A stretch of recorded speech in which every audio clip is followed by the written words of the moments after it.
Și acum să vă cânt o piesă din la la la la la la la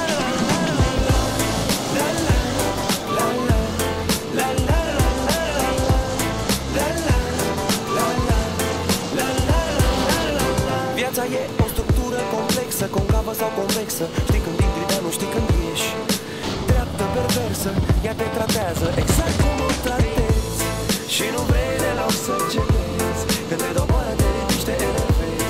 Și zâmbești și continui să speri. Visă la cai, vezi pe pereți. La cai, vezi pe pereți.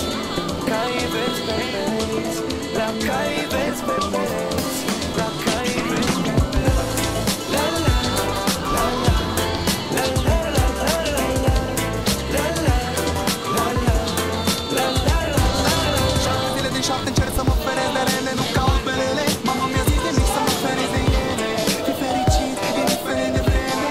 Mai bine mai târziu decât prea devreme. Fii optimist, vei găsi paradisul promis. L-a găsit și acum ce credeți că